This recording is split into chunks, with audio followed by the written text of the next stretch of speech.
¿Crees que casarse con un príncipe es ganar la lotería? Grace Kelly tuvo que pagar $2 millones para convertirse en princesa y soportar una humillante prueba de fertilidad como una yegua de cría.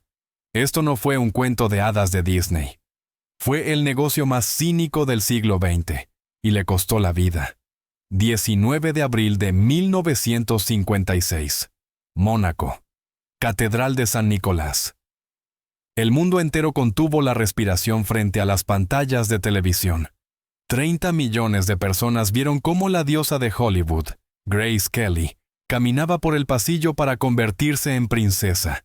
Parecía el final de un melodrama romántico perfecto. Las chicas de todo el mundo lloraban de envidia, soñando con estar en su lugar.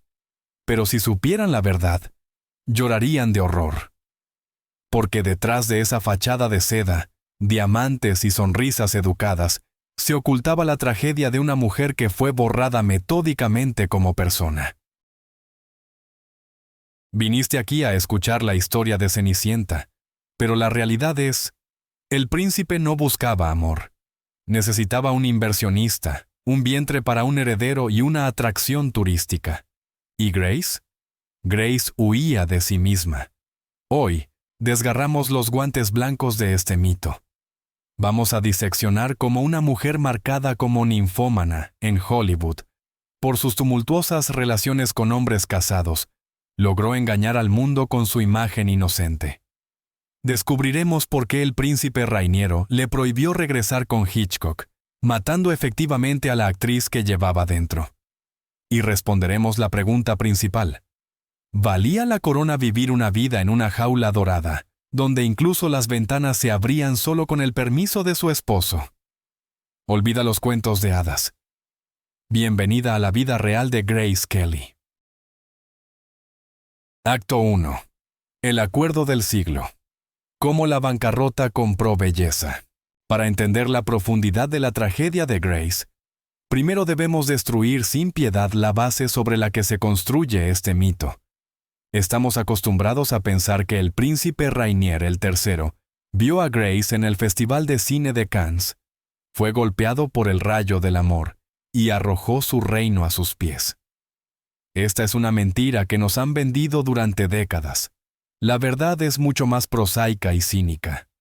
A mediados de los años 50, Mónaco no era un lujoso resort para multimillonarios, sino un fragmento polvoriento y en decadencia de la historia, tambaleándose al borde de la ruina financiera. La tesorería estaba vacía. Los turistas, acostumbrados al brillo de la nueva Costa Azul francesa, ignoraban el principado anticuado. Rainier era el gobernante de un estado en quiebra, y ahí fue cuando el cálculo frío entró en juego. La idea del matrimonio no nació en el corazón del príncipe, sino en la mente del multimillonario griego, Aristóteles Onassis, quien poseía una participación mayoritaria en la Sociedad de Baños Marinos. Léase, el Casino de Montecarlo. Onassis le dijo a Rainier sin rodeos: necesitas casarte con un ícono americano, atraerá turistas y elevará los precios de los bienes raíces. Este era un plan de negocios, puro marketing, una operación de rescate para la economía, no una saga romántica. La selección de la novia era como un casting para el papel protagónico en un taquillazo. Rainier no tenía sentimientos, tenía una lista de requisitos. La ironía es que Grace Kelly ni siquiera era la primera opción en esa lista. Se consideró a Marilyn Monroe. Imagina por un segundo a Marilyn como la princesa de Mónaco. Cuando los asesores del príncipe le preguntaron a Monroe si podía representar la modestia, ella respondió a su estilo: déjenme sola con él durante 2 días y hará todo lo que yo quiera. Pero Monroe fue considerada demasiado vulgar y arriesgada para la corte católica. Necesitaban la imagen perfecta, una dama en público, pero con un rastro de fama de Hollywood. Grace Kelly encajaba en los parámetros técnicos. La realidad de su compromiso se asemejaba a una fusión de 2 corporaciones, donde Grace era el activo adquirido. Primero, la cuestión del dinero. A pesar de su título, El príncipe era pobre según los estándares de los magnates americanos. La familia Kelly, por otro lado, era fabulosamente rica.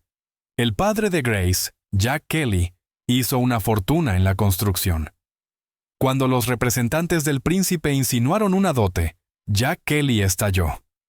Mi hija no debería pagar a un hombre para casarse con ella.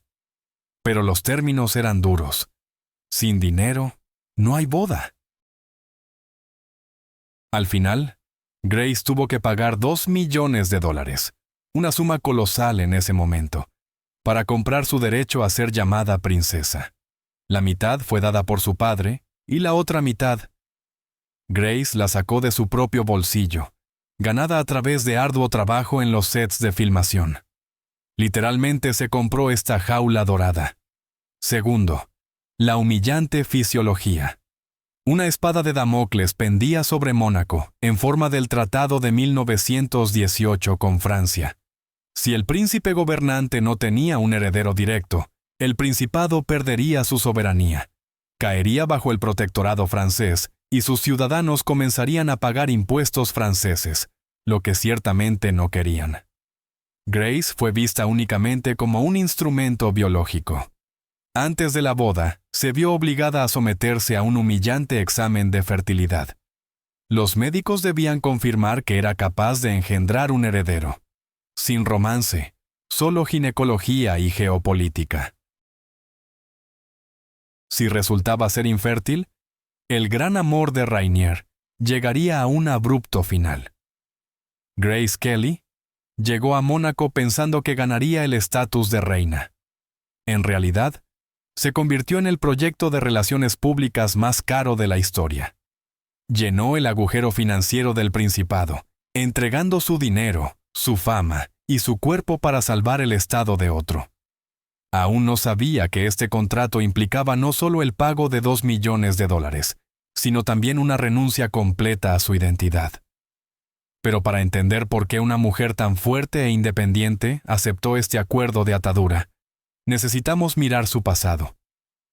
Antes de ponerse la máscara de santa, Grace Kelly vivió una vida que haría sonrojar a los productores de Hollywood más experimentados. Acto 2. Un volcán bajo la nieve. La odisea sexual de Grace. Para comprender la magnitud de la catástrofe personal de Grace Kelly, hay que quitar la máscara de la doncella pura que MGM y la prensa del Palacio de Mónaco cuidaron con tanto esmero. En la conciencia pública, se convirtió en la dama fría, inaccesible, casi asexual que se sonroja ante la palabra sexo. Pero esta ilusión es la mayor mentira de su biografía. La realidad era diametralmente opuesta, impactante y escandalosa. Esta contradicción entre la imagen pública de la monja y la vida privada de la pecadora creó la increíble tensión que la consumía por dentro. Grace huyó a Mónaco no tanto por el título, sino por la respetabilidad, tratando de lavar una reputación que ya comenzaba a apestar en los pasillos de Hollywood. Alfred Hitchcock, un genio de la psicología y su director principal, le dio la definición más precisa. Grace Kelly es un volcán enterrado bajo la nieve. Por fuera, calma helada, modales impecables, guantes blancos y vestidos cerrados. Pero por dentro, una sed inextinguible, casi patológica, de atención masculina y sexo, rugía. En Hollywood, tenía un apodo completamente diferente, uno que no se escribía en las revistas de moda. Los colegas sabían. Si un hombre apuesto aparecía en el set, Grace se lo llevaba, y si llevaba anillo de casado, no era un obstáculo, sino un incentivo adicional. Su vida sexual era caótica, tumultuosa, y lo más importante, dirigida a un tipo específico de hombre, aquellos mucho mayores que ella. No era solo una búsqueda de placer, era un grito desesperado y doloroso de ayuda de una niña no amada.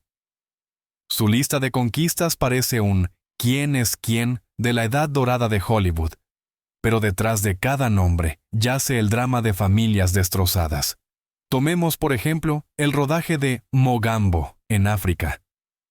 Grace Kelly se encontró en la misma carpa que el legendario Clark Gable.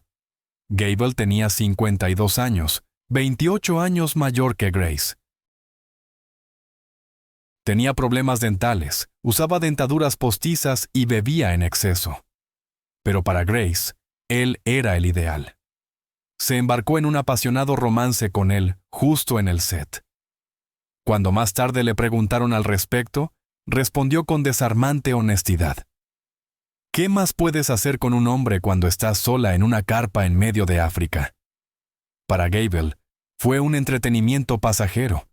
Para Grace, fue otro intento de encontrar un fuerte hombro masculino.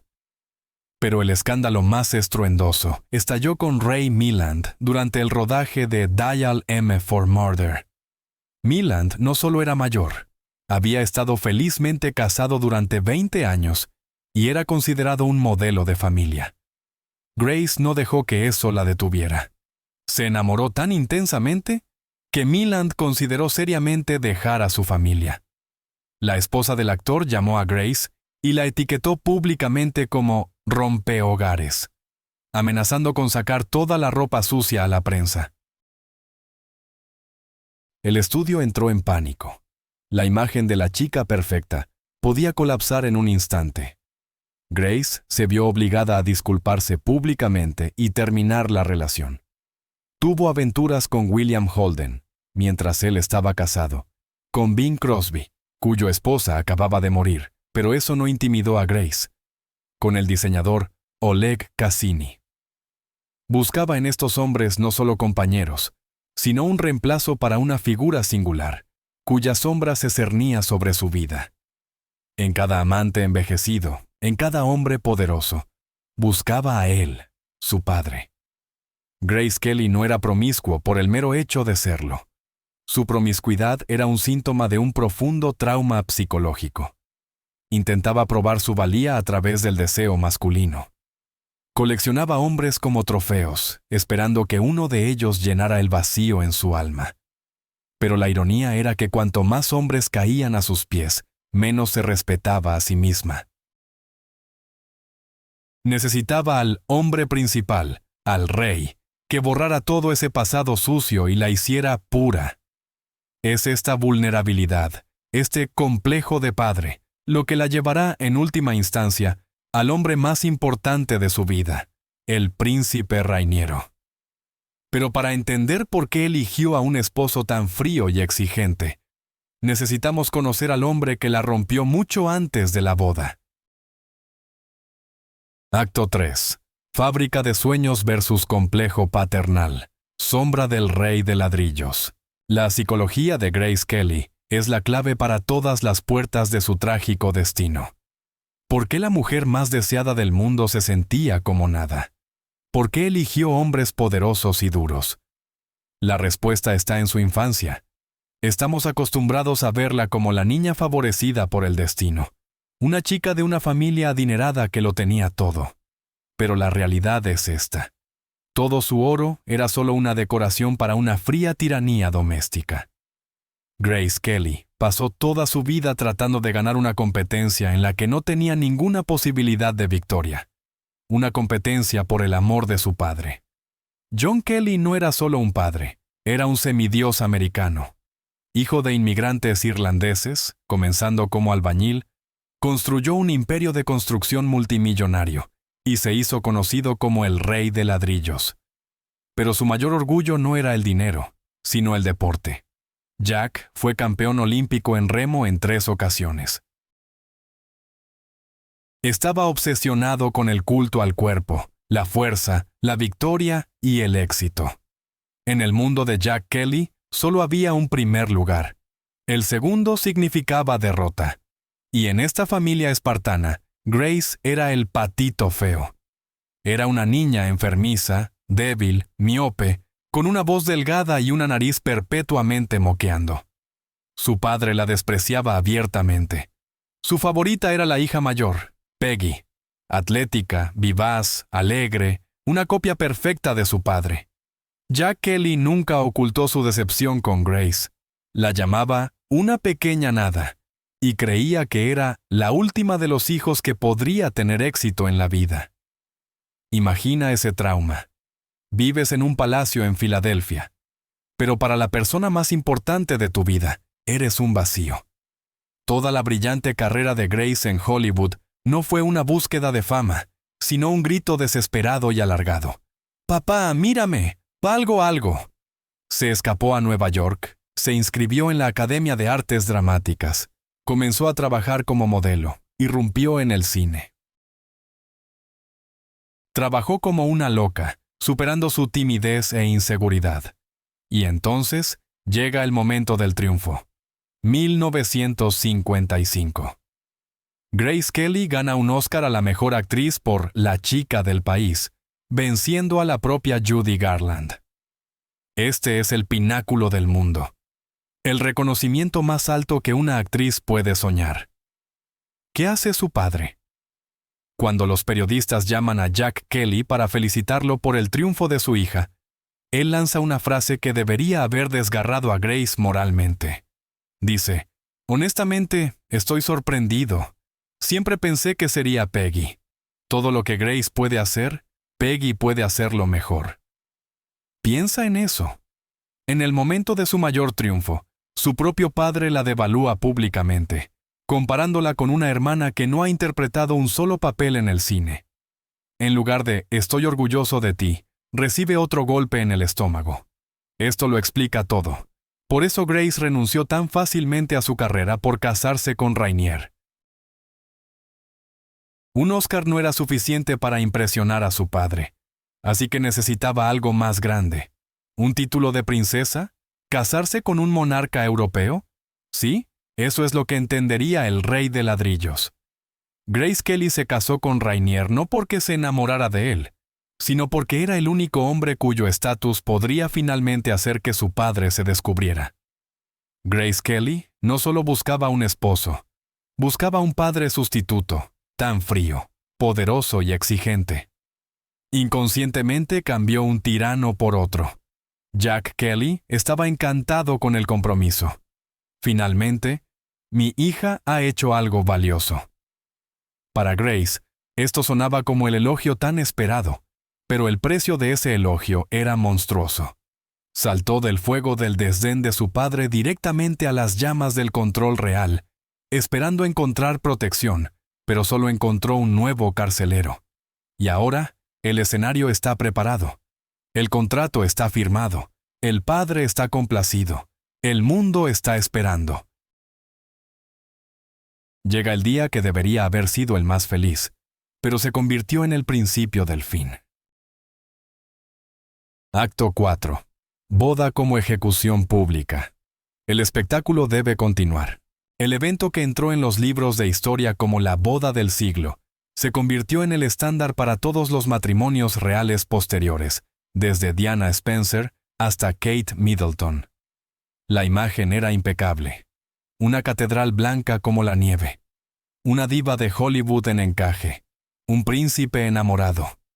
Pero despoja el montaje cinematográfico y observa los hechos. No vemos un triunfo del amor, sino un acto de monstruosa violencia mediática.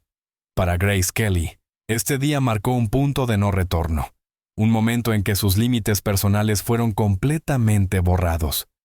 No fue una celebración de dos corazones, sino el estreno del reality show más caro de la historia, donde la novia interpretó el papel de la oveja sacrificada. La magnitud de la locura superó cualquier cosa que Europa hubiera visto antes. En el diminuto Mónaco, con una población apenas superior a 20,000, un ejército de 1,800 periodistas invadió, más que la cobertura de los desembarcos aliados en Normandía. El Principado fue ocupado. Los paparazzi colgaban de los árboles, se escondían en botes, intentaban sobornar a los sirvientes. Grace llegó a Mónaco a bordo del Constitution y el infierno la recibió en el puerto. La multitud casi la desgarra por souvenirs. En la multitud, Grace le robaron sus joyas, lo que ella, siendo una irlandesa supersticiosa, tomó como un mal augurio. Pero no había marcha atrás. MGM, con quien Grace aún tenía un contrato, convirtió la boda en su último proyecto cinematográfico. Aseguraron los derechos exclusivos de filmación. Imagina, tu boda no es un evento personal, sino un set de filmación donde el equipo ordena dónde pararte y cómo girar la cabeza para que la luz caiga justo.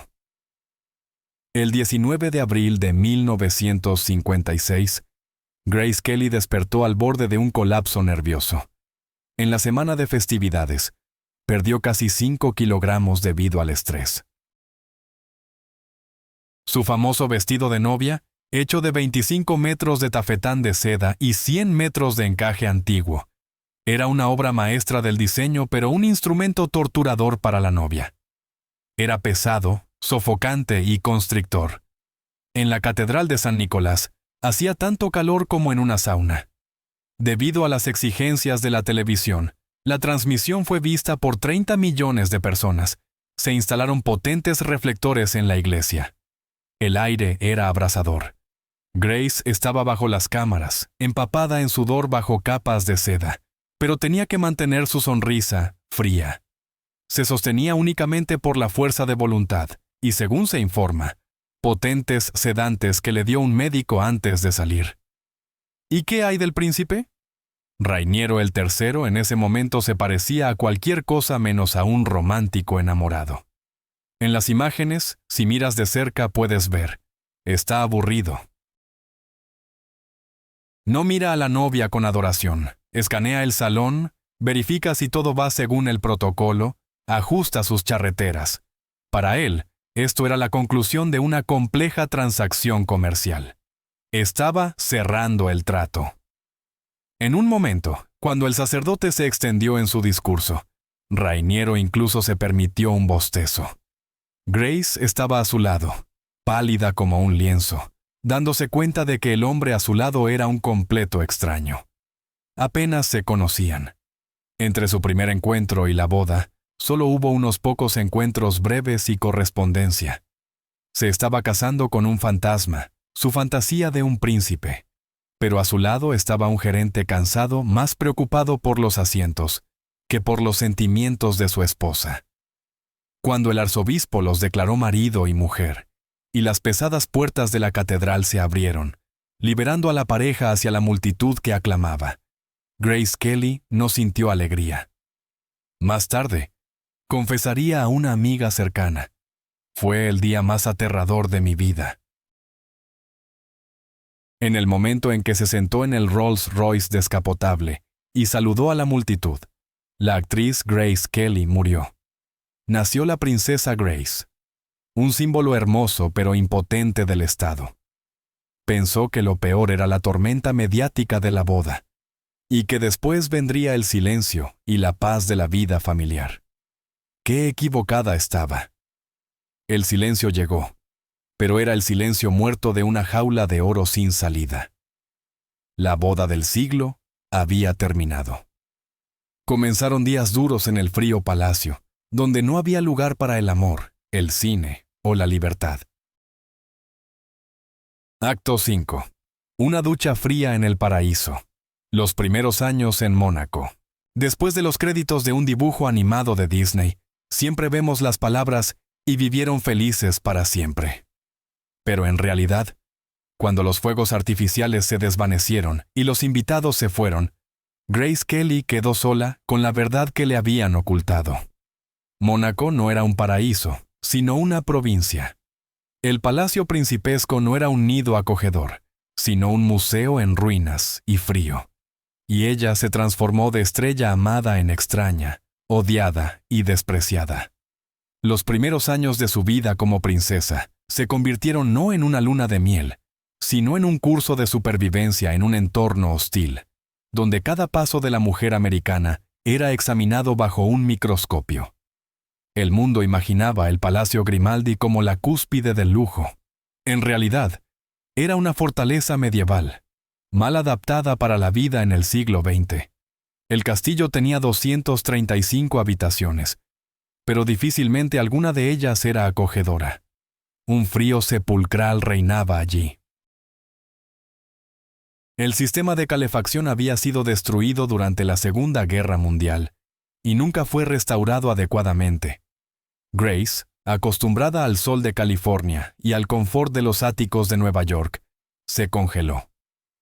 En invierno, las corrientes de aire barrían los pasillos del palacio, apagando las velas. La plomería era tan antigua que el agua caliente era un lujo, no la norma. La electricidad funcionaba de manera intermitente. Pero la parte más aterradora no era la incomodidad doméstica, sino el factor humano. El personal del palacio, la vieja guardia que había servido incluso a la reina Rainier, recibió a la nueva ama con hostilidad. Para los locales y los cortesanos, Grace era esa americana. En sus ojos, era una actriz sin raíces, una arribista que se compró un título. Su ignorancia del idioma francés, lo hablaba, pero no lo suficientemente fluido para conversaciones sociales, se convirtió en un muro entre ella y la sociedad de Mónaco. Cuando intentaba hablar con el personal, ellos fingían no entender su acento o cambiaban al dialecto local, el monegasco, que ella no conocía en absoluto. Esta era una forma sofisticada de acoso psicológico. Grace intentó cambiar la atmósfera, traer luz y confort al sombrío palacio, pero se encontró con una feroz resistencia de su esposo. Rainier resultó ser un terrible conservador. No le gustaban sus ideas de repintar las paredes o cambiar las cortinas. Quería que todo permaneciera como estaba con sus antepasados. Cualquier iniciativa de Grace era vista como una falta de respeto a la tradición. Pero lo peor comenzó cuando Rainier se propuso redefinir a Grace misma. Comenzó a destruir metódicamente todo lo que hacía de ella Grace Kelly. Primero, prohibió la exhibición de todas sus películas en Mónaco. El príncipe no podía permitir que sus súbditos vieran a su princesa besándose en la pantalla con Cary Grant o Frank Sinatra. Se declaró indecente. Imagina el golpe para la actriz. Su legado creativo, su orgullo, fue declarado ilegal en su propio hogar. Luego se ocupó de su guardarropa y modales. Grace ya no podía usar vestidos reveladores. Se le prohibió reír en público. Se le prohibió expresar opiniones políticas. Rainier controlaba cada paso que daba, cada sonrisa. Era el director que convirtió a una mujer vibrante y apasionada en un maniquí. Grace escribió cartas a sus amigos en América, y estas cartas estaban empapadas en desesperación. Me siento como una prisionera aquí. Odio este lugar. Grace Kelly se encontró en una situación de completa aislamiento. No tenía amigos. Tenía miedo de escribir a los viejos. El correo podía ser monitoreado. Y no podía hacer nuevos debido a la barrera de la etiqueta. La nobleza local la ignoraba. Su esposo estaba ocupado con asuntos de Estado y sus amantes. Sí, Rainier rápidamente volvió a sus viejos hábitos, y el palacio era una tumba fría. Fue durante estos primeros años, los más oscuros, que Grace comenzó a formar la máscara de tristeza impenetrable que vemos en fotografías posteriores. Se dio cuenta de que su papel aquí era decorativo. Tenía que estar de pie, sonreír, tener hijos y permanecer en silencio. Pero dentro de ella, la actriz aún vivía. Y cuando, después de unos años, Alfred Hitchcock le envió un guión ofreciendo salvación, ese fuego interno resurgió con nueva fuerza. Esta era su oportunidad de escape, que conducía al choque más dramático entre el deber y el sueño. Acto 6. La musa devota. Si la boda fue el estruendo de una jaula, entonces la historia con la película Marnie fue el momento en que la llave giró en la cerradura y fue arrojada al mar. Este fue el clímax del drama personal de Grace Kelly, el punto de no retorno. Hasta 1962, vivió con esperanza. Creía que su talento actoral no era una página vuelta, sino simplemente una grabación en pausa. Se convenció de que podía combinar la corona y la cámara. Pero este episodio le demostró brutalmente. Grace la actriz y Grace la princesa no podían coexistir en un solo cuerpo. Una tenía que morir para que la otra sobreviviera. 6 años después de la boda, Alfred Hitchcock quien nunca dejó de considerar a Grace su musa principal, decidió salvarla. La vio desvanecerse en la opulenta sofocación del palacio. Hitchcock voló personalmente a Mónaco con una oferta que no podía rechazar. Le ofreció el papel principal en el thriller psicológico Marnie. Su compañero sería Sean Connery, quien estaba en la cima de la fama gracias a James Bond. La tarifa era astronómica, $1 millón, dinero impensable para los años 60. Pero la parte más tentadora era la trama. Grace debía interpretar a una cleptómana, una ladrona con profundos problemas psicológicos y miedo al sexo. Era un papel complejo, oscuro, brillante, exactamente lo que una actriz de su calibre necesitaba para hacer un regreso triunfal. Grace se iluminó. Sus ojos volvieron a brillar. Por primera vez en años, saboreó la vida. Al principio, todo iba según lo planeado. El príncipe Rainiero, al ver la depresión de su esposa y quizás esperando una ganancia financiera, $1 millón en el presupuesto familiar serían bienvenidos, dio su consentimiento. El palacio emitió un comunicado oficial.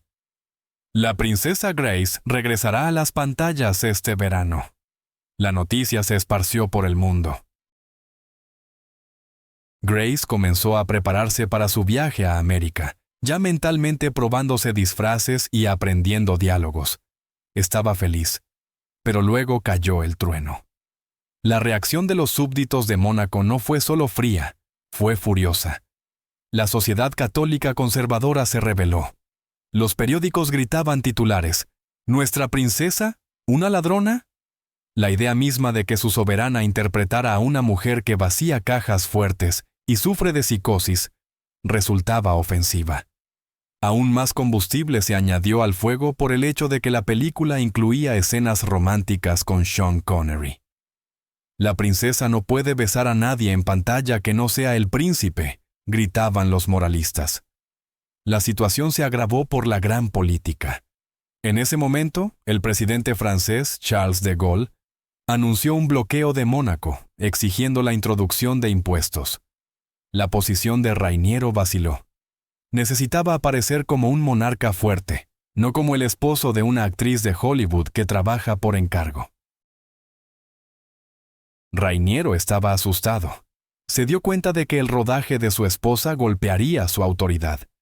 Y hizo lo que finalmente desgarró a Grace. No solo le prohibió actuar, la obligó a rechazar el papel ella misma. Rainiero emitió un ultimátum: o familia y corona, o cine. No había una tercera opción. Grace se vio obligada a escribir una carta humillante a Hitchcock en la que declinaba el papel, citando razones de estado. El papel de Marnie fue finalmente interpretado por Tippi Hedren, y Grace permaneció en el palacio. Hitchcock estaba furioso y con el corazón roto. Pronunció una frase profética. Ella no solo rechazó el papel, se rechazó a sí misma. Este fue el momento de la muerte espiritual de Grace Kelly. Después de rechazar Marnie, cayó en una profunda depresión que duró años. Se dio cuenta de que era propiedad del Estado, un costoso souvenir clavado al trono. Su voz fue arrebatada, su profesión fue arrebatada, su pasión fue arrebatada. Fue después de este episodio que Grace comenzó a cambiar, tanto externamente como internamente. Dejó de obsesionarse con su figura, comenzó a beber más y se adentró en el esoterismo. Comprendió. No había salida de esta jaula. La única forma de sobrevivir era matar la esperanza dentro de sí misma. La prohibición de filmar marcó el comienzo de su lento declive, que la llevó a las cartas del tarot, al gin tonic y finalmente a ese camino fatídico. Pero antes de llegar al final, debemos mirar detrás de las escenas de su felicidad familiar, que era tan falsa como los decorados en las películas. Acto 7. Depresión, alcohol y cartas del tarot.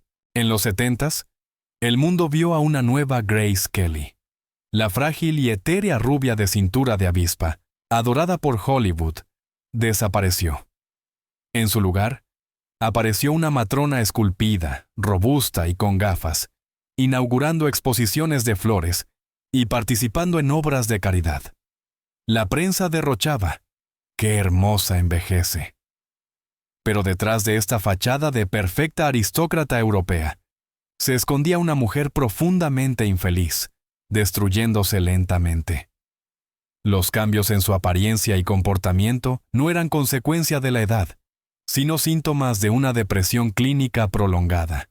Cuando una persona es despojada de su propósito en la vida, el cine, y del amor, su esposo se volvió frío, busca consuelo en los sustitutos de felicidad más accesibles.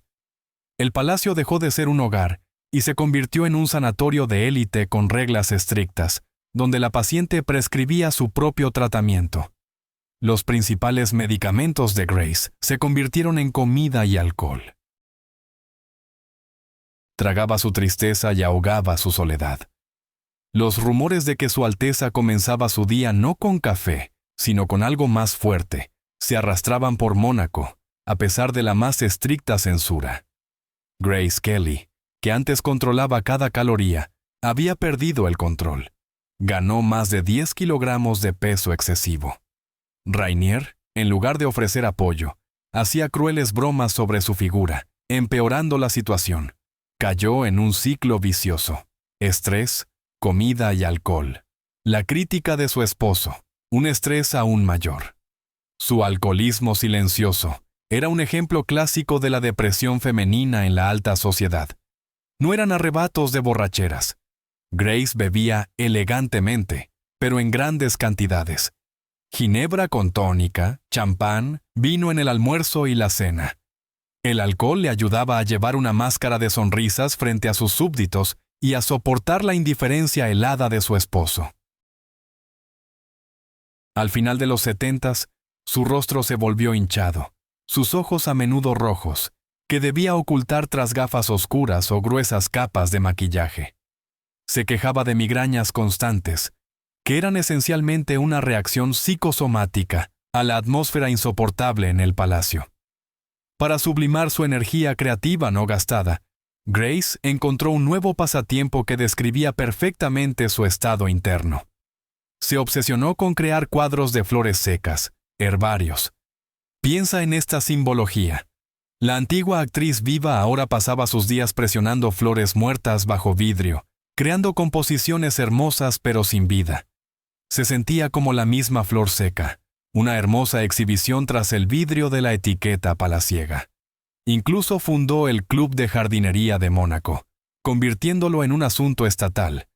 Pero a los ojos de sus amigos de Hollywood, parecía un intento desesperado por ocupar sus manos vacías. Otro signo alarmante fue su giro hacia el misticismo.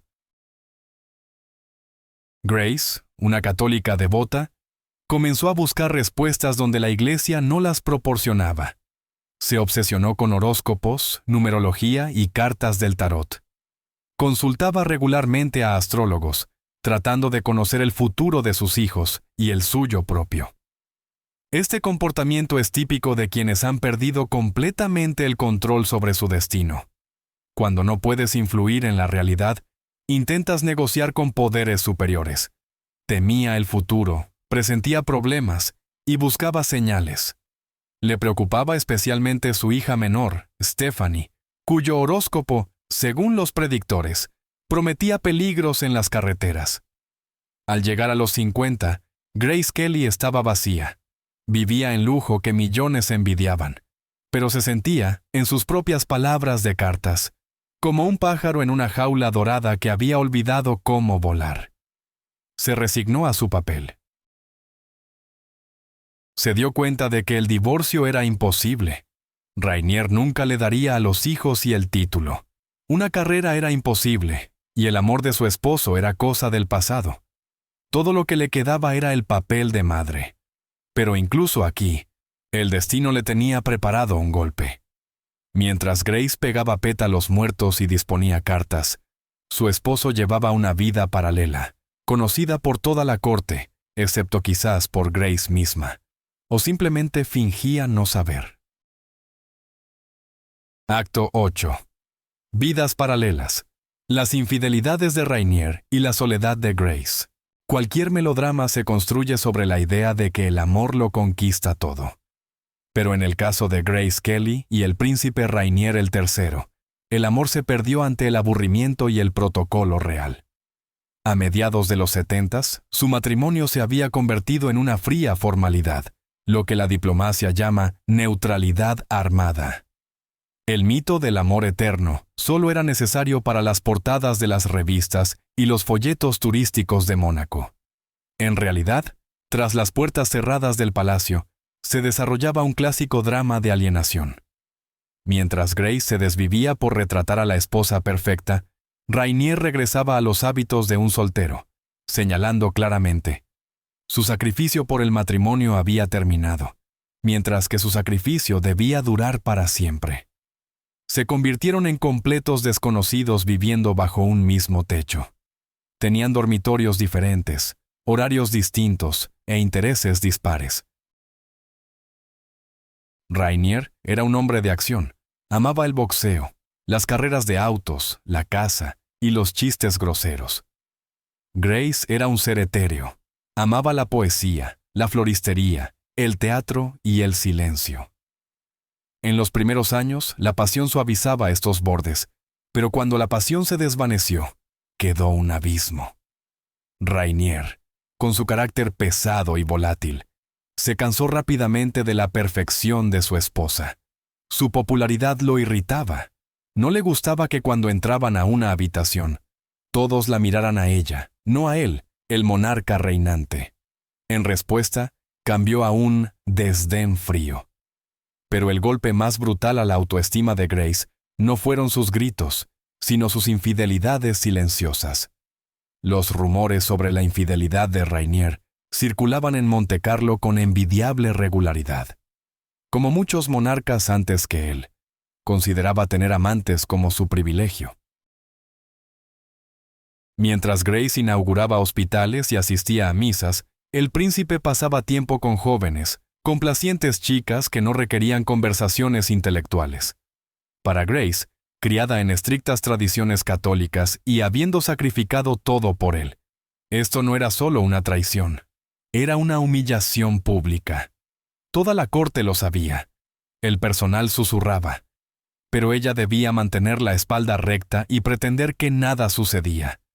La pregunta lógica que todos los biógrafos se hacían: ¿por qué no se fue? Era rica, famosa, amada por el mundo. Podía haber regresado a América, convertirse nuevamente en la reina de Hollywood y vivir como deseaba. La respuesta radica en la monstruosa trampa legal que se cerró el día de su boda. Según el contrato matrimonial y las leyes del Principado de Mónaco, todos los hijos nacidos en matrimonio con el príncipe reinante son propiedad de la corona, pertenecen al Estado. En caso de divorcio, Grace Kelly sería expulsada inmediatamente del país, pero sus hijos, Carolina, Alberto y Estefanía, permanecerían con su padre. Ella perdería todos los derechos sobre ellos. Nunca los volvería a ver sin el permiso de su exesposo. Grace consultó a abogados de divorcio estadounidenses y confirmaron el sombrío veredicto: ninguna posibilidad. Rainier, como monarca absoluto en su principado, nunca renunciaría a los herederos. Grace se encontró ante una elección: libertad sin hijos o prisión con ellos. Como madre amorosa, eligió la prisión. Buscó consuelo en relaciones platónicas, y según algunos informes, no del todo platónicas, a su lado. Se rumoreaba que había reavivado su conexión con Frank Sinatra, y tuvo aventuras con jóvenes tenistas y directores que visitaban Mónaco. Pero estos eran meros intentos de calentarse junto al fuego de otro. Globalmente, seguía siendo una mujer infinitamente sola en un castillo vacío. La realización de que era una rehén la llevó a una hiperprotección sobre sus hijos.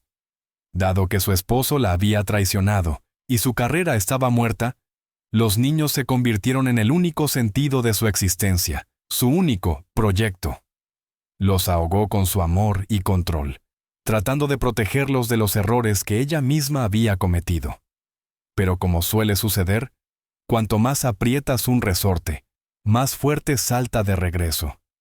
La rebelión de sus hijas, especialmente la más joven, se convirtió en un reflejo de su propia juventud tumultuosa, y fue este conflicto generacional el que llevó a la familia a ese fatídico recorrido por la serpentina de la montaña. Acto 9. La rebelión de los niños, un espejo de los pecados maternos. En las antiguas tragedias griegas, existe un concepto de destino. Los hijos a menudo repiten sin saber los errores de sus padres o se convierten en instrumentos de su castigo. La historia de la familia Grimaldi es una ilustración perfecta de esta ley. Grace Kelly pasó la mitad de su vida tratando de matar al pecador de Hollywood, que llevaba dentro, y convertirse en la madre católica perfecta. Construyó una fachada de familia ideal, destinada a servir de ejemplo para toda Europa. Pero cuando sus hijos crecieron, la fachada se hizo añicos con un estruendo ensordecedor.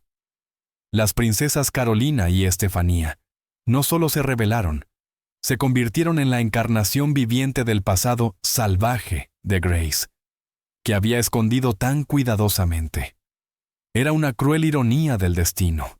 Grace tuvo que luchar no contra enemigos externos, sino contra sus propios genes, manifestados en sus hijas. El mundo esperaba ver pequeños ángeles de encaje. En cambio, Mónaco recibió las princesas más indómitas de Europa.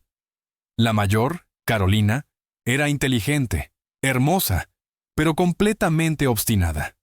La menor, Estefanía, se convirtió en una verdadera pesadilla para su madre, una maleducada en falda, que odiaba usar, una rebelde que despreciaba la etiqueta. Grace enfrentó una aterrador paradoja. Se veía a sí misma en sus hijas, esa joven Grace que se enamoró de hombres inadecuados y anhelaba libertad. Y ese miedo la transformó en su propio padre, Jack Kelly. De madre tierna, se convirtió en una supervisora estricta. Intentó proteger a sus hijas de sus errores, pero utilizó los mismos métodos de presión y prohibición que una vez la habían desgarrado. El primer golpe vino de Carolina. En 1978, a la edad de 21 años, anunció que se casaría con el banquero y playboy francés Philippe Junot. Junot era 17 años mayor. Tenía fama de mujeriego y derrochador.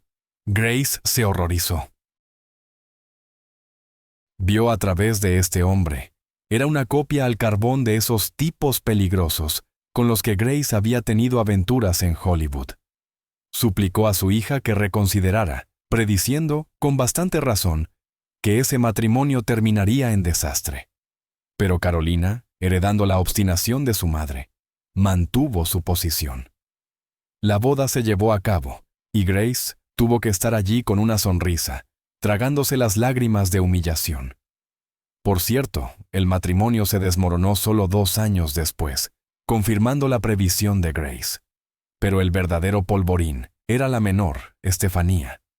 Mientras Carolina se rebelaba dentro de los límites de la decoro social, Estefanía negaba el sistema mismo. Se negaba a estudiar. Era grosera con la prensa, montaba motocicletas, usaba chaquetas de cuero y jeans, mascaba chicle en recepciones oficiales. Estefanía soñaba con ser cantante, diseñadora, piloto de carreras, cualquier cosa menos princesa. La relación entre Grace y Estefanía en los últimos años se asemejaba a una zona de guerra. Grace intentó enviarla a un internado católico. Estefanía se escapaba o provocaba escándalos para ser expulsada. Grace intentó controlar su círculo de amigos. Estefanía desafiante comenzó a salir con los hijos de actores o artistas de circo. Para Grace, el comportamiento de Estefanía era un insulto personal. Sacrificó su carrera, libertad y felicidad para darles a estos niños títulos y un futuro. Y Estefanía le arrojó ese regalo a la cara gritando: «No pedí nacer princesa». Grace sintió que estaba perdiendo el control sobre lo último que tenía, su familia. La atormentaban terribles presentimientos. Los astrólogos la advertían de peligros relacionados con automóviles y su hija menor, y Grace entraba en pánico cada vez que Estefanía se ponía al volante. Para septiembre de 1982, la tensión entre madre e hija alcanzó un pico. Estefanía, que tenía 17 años, anunció que quería abandonar la escuela de moda y mudarse con su novio, el hijo de Jean-Paul Belmondo. Era otro escándalo más. En la mañana del 13 de septiembre, Grace decidió hablar con su hija a solas, sin testigos ni chofer. Quería aprovechar el viaje desde su residencia de campo hasta Mónaco para enderezar a su hija, convencerla, ejercer su autoridad. Se suponía que sería una dura charla disciplinaria. Grace se puso al volante de su Rover, a pesar de que no le gustaba conducir y lo hacía raramente. A su lado, en el asiento del pasajero, se sentó la descontenta Estefanía, madre e hija. Dos rebeldes, una rota, la otra apenas comenzando su rebelión. Condujeron por ese mismo camino que llevaba a la eternidad. Acto 10. Un giro hacia la nada. El misterio del 13 de septiembre.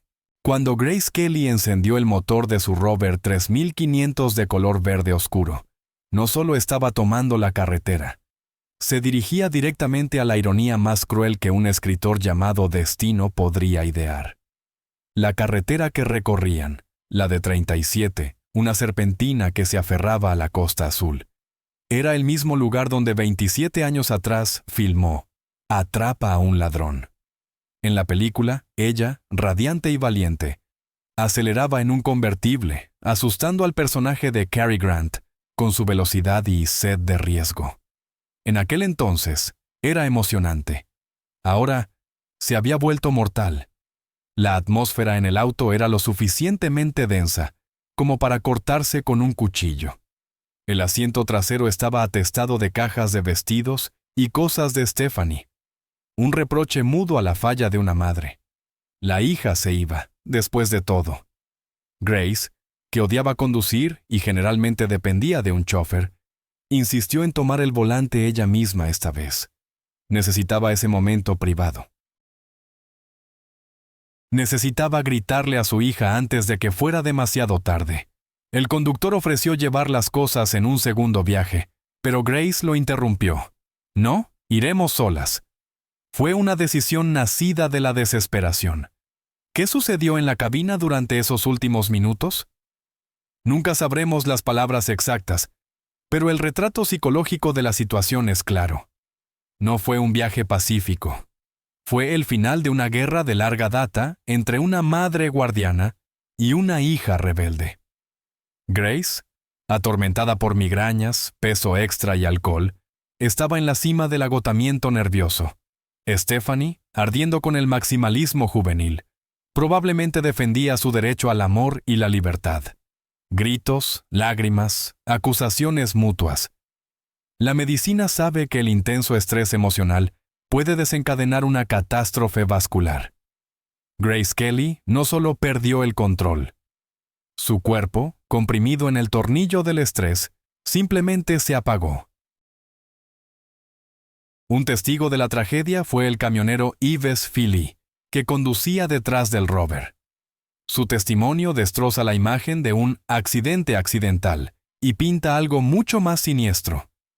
Afirmó que justo antes de la curva peligrosa, conocida localmente como el Codo del Diablo, el auto de Grace no solo no frenó, sino que aceleró.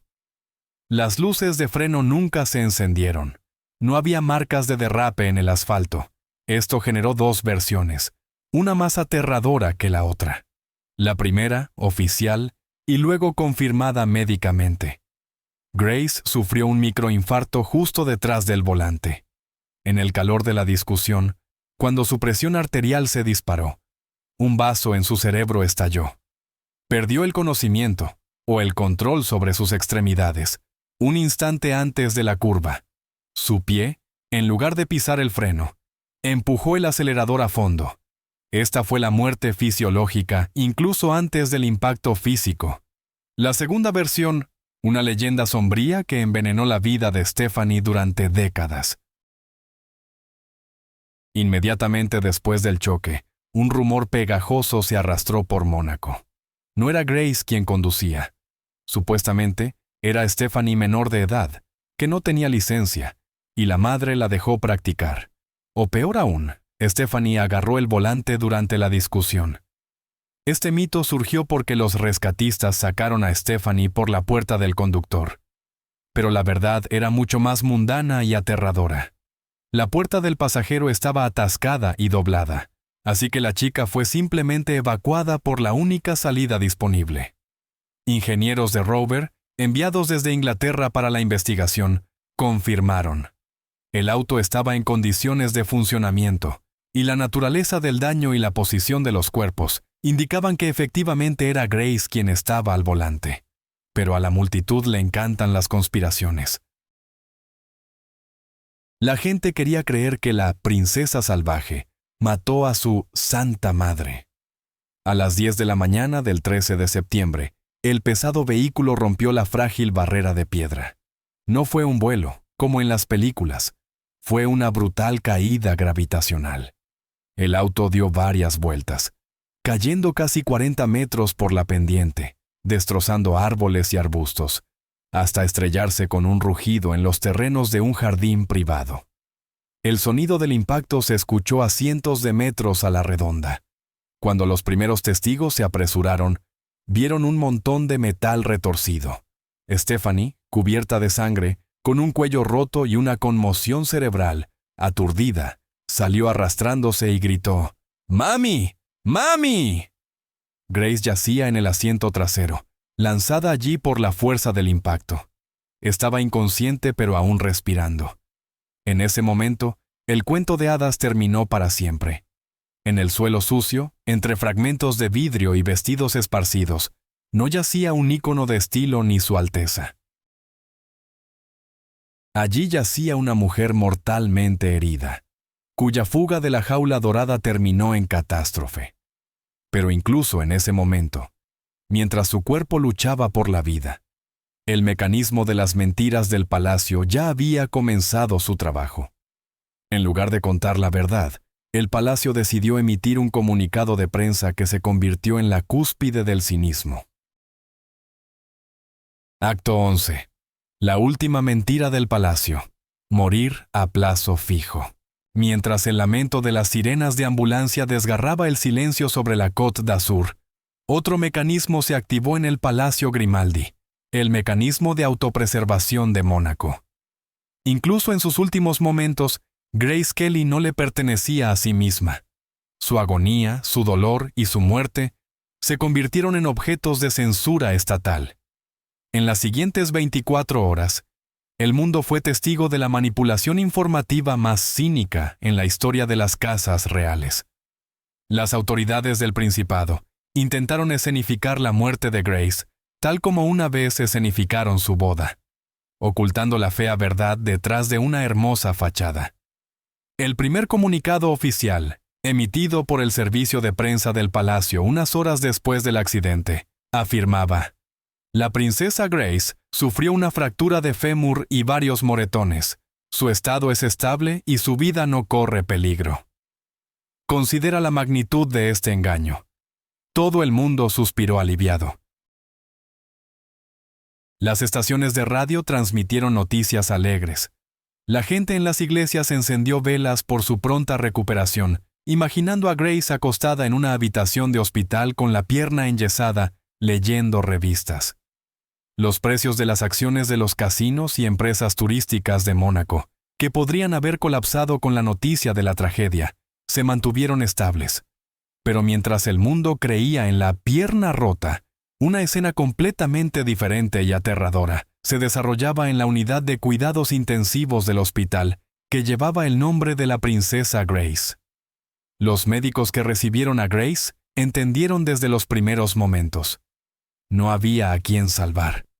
La tomografía reveló una imagen catastrófica, incompatible con la vida. Grace sufrió 2 hemorragias cerebrales. La primera, el microaccidente que ocurrió al volante, provocando el choque. La segunda, daño cerebral extenso y total por el horroroso impacto de la caída del automóvil. El trauma craneal fue tan severo que el cerebro de la princesa efectivamente murió antes de que la sacaran del destrozado rover. Lo que yacía en la cama del hospital, enredado en tubos y cables, era meramente un cuerpo, una concha que las máquinas forzaban artificialmente a respirar. El corazón latía solo gracias a impulsos eléctricos y químicos. Pero el palacio continuó mintiendo. ¿Por qué? Hay una teoría que sostiene que los cercanos a Rainer simplemente temían decirle la verdad a la cara. El príncipe estaba aplastado. Al ver a su esposa convertida en un maniquí con un tubo en la boca, envejeció 10 años en una hora. Se negó a creer a los médicos. Se aferró a una esperanza fantasma, exigiendo que llamaran a los mejores neurocirujanos de Marsella y París. Y el sistema jugó su juego, ganando tiempo para preparar los protocolos funerarios, reunir a la familia y averiguar cómo explicar al mundo por qué una pequeña fractura de pierna de repente se convirtió en muerte. Esta mentira fue especialmente cruel hacia Stephanie. La chica yacía en la habitación vecina, experimentando un dolor físico salvaje por una fractura de cuello y un tormento emocional aún más terrible. También le dijeron que mamá está bien. Los médicos la llenaron de sedantes para evitar que gritara, y Stephanie cayó en un sueño, convencida de que lo peor ya había pasado. Ella aprendería la verdad como una de las últimas, y este golpe, enterarse de la muerte de su madre cuando le prometieron su recuperación, destrozaría su psique durante años. Se culparía a sí misma, creyendo que si no hubiera sido por esa discusión en el auto, mamá estaría viva. Para la mañana del 14 de septiembre, quedó claro que la verdad ya no podía ocultarse. Profesores franceses invitados confirmaron el veredicto de los médicos locales. Muerte cerebral irreversible. No había esperanza. No ocurriría ningún milagro. Continuar con las máquinas significaba simplemente burlarse del cuerpo. Ante el príncipe Rainer se presentaba la elección más aterradora de su vida. Como cabeza de familia, debía dar permiso para desconectar a su esposa del soporte vital. Este fue un momento de verdad para su matrimonio. 26 años atrás, él estaba en el altar, lleno de ambición, esperando a su novia dorada como un trofeo. Ahora estaba a su lado en la cama de muerte, dándose cuenta de que este trofeo era una persona viva a la que no podía hacer feliz. Ese día, no había cámaras en el palacio. No había paparazzi, solo una habitación tranquila y estéril, llena del pitido del monitor cardíaco. Rainer, tras consultar con sus hijos, Caroline y Albert, Stephanie aún no había sido informada de toda la verdad, siendo protegida del shock. Dio su consentimiento. A las 9 de la noche del 14 de septiembre de 1982, se accionó el interruptor. El ventilador artificial cayó en silencio. Grace Kelly, la gran actriz y la princesa más infeliz de Europa, exhaló su último aliento. Tenía solo 52 años. Y solo entonces, cuando su corazón finalmente se detuvo, el palacio emitió un nuevo comunicado que shockó al mundo. La pierna rota desapareció. Solo quedó la fría y procedural declaración de muerte. La gente en las calles de Mónaco lloró, sintiéndose engañada. No solo perdieron a una gobernante, perdieron la fe en que incluso los reyes tienen inmunidad ante la desgracia. Pero para Rainer, el espectáculo no había terminado. Estaba a punto de interpretar su último papel, el de viudo afligido en un funeral que iba a convertirse en una copia exacta y siniestra de su boda. El círculo se cerró. Acto 12. Máscara de muerte y marca eterna. La historia ama las rimas oscuras. El 18 de septiembre de 1982, las puertas de la Catedral de San Nicolás se abrieron una vez más para Grace Kelly. 26 años atrás, ella entró aquí con encaje blanco para comenzar su nueva vida. Ahora, fue traída en un ataúd cerrado de madera roja para terminar esa vida. La decoración permanecía igual, los mismos vitrales, el mismo aroma a incienso, las mismas lentes de cámaras de televisión transmitiendo la imagen al mundo. Incluso los invitados eran los mismos.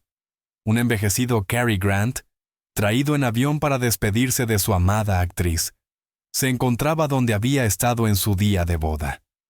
Pero en lugar de los vítores jubilantes de la multitud, un silencio fúnebre resonaba en Mónaco. Este evento se convirtió en el acto final de transformar a una mujer viva en un ícono impecable. Una figura importante estaba ausente en el funeral: su hija menor, Stephanie. La niña aún yacía en el hospital con el cuello inmovilizado, llena de analgésicos, y no se le permitió ver el ataúd de su madre descender a la tierra. Este hecho añadió la última pincelada al retrato de una familia destrozada. Incluso en el momento de despedida, estaban separados por el dolor físico y la culpa. El personaje principal de este espectáculo de duelo se convirtió en el príncipe Rainiero. El mismo frío gerente que había ignorado los sentimientos de su esposa durante años, ahora parecía un hombre cuya columna había sido quebrada. No ocultó sus lágrimas. Caminó detrás del ataúd, encorvado, apoyándose en el brazo de su hija Carolina, y en sus ojos no había solo tristeza, sino una total y aniquiladora conciencia de la pérdida. Quizás fue en ese momento que entendió el verdadero precio de su trato del siglo. Consiguió la princesa perfecta, obtuvo herederos, salvó la economía de Mónaco, pero mató a la mujer que le dio todo eso. Rainiero el III sobrevivió a su esposa por 23 años, y en esos años hizo algo tanto asombroso como aterrador. Convirtió a Mónaco en un mausoleo para Grace Kelly. Nunca volvió a casarse. Los escépticos decían que simplemente no quería compartir el poder o la riqueza, pero la verdad era más profunda. Entendía que cualquier otra mujer, contra el telón de fondo del mito de Grace, aparecería como una sombra pálida. Grace Kelly estableció un estándar que era imposible alcanzar. Después de su muerte, se convirtió en un activo aún más valioso para el principado que en vida. La Grace muerta no envejecía.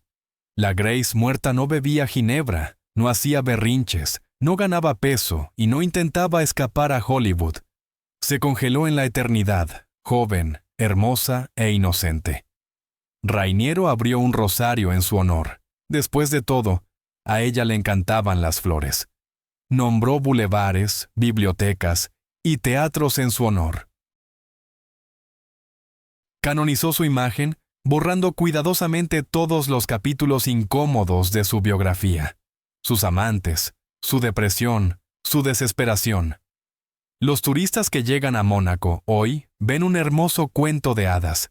Compran postales con una Grace sonriente, visitan su tumba en la catedral y suspiran. ¡Qué destino tan feliz! Pero si miras más de cerca, verás la verdad. Grace Kelly yace bajo una pesada losa de mármol en el mismo centro del lugar que llamó su prisión. Su escape fracasó. La jaula dorada se cerró para siempre, convirtiéndose en una tumba de piedra. Interpretó docenas de papeles, ganó un Oscar y se convirtió en la mujer más famosa del siglo XX. Pero su papel principal, el de la princesa feliz, resultó ser el más difícil, el más cruel y, en última instancia, mortal. Se esforzó tanto por cumplir con las expectativas de su padre, su esposo y del mundo entero que en esta carrera perdió a la única persona que importaba, a sí misma.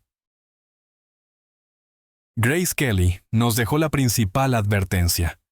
Nunca confundas el brillo de una corona con la luz de la felicidad. A veces, una zapatilla de cristal es solo un calzado incómodo que no puede ayudarte a escapar de tu destino. Y un príncipe en un caballo blanco es solo un jinete buscando a alguien que adorne su castillo. El telón cae. Las luces se apagan. Pero en algún lugar de la oscuridad de la sala de cine, aún se escucha el llanto silencioso de una mujer que tuvo todo excepto el derecho a ser ella misma.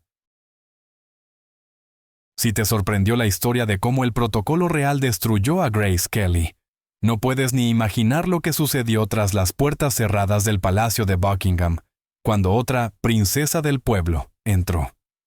Diana Spencer repitió el destino de Grace con escalofriante precisión, pero su rebelión fue mucho más ruidosa, y los secretos aún más sucios.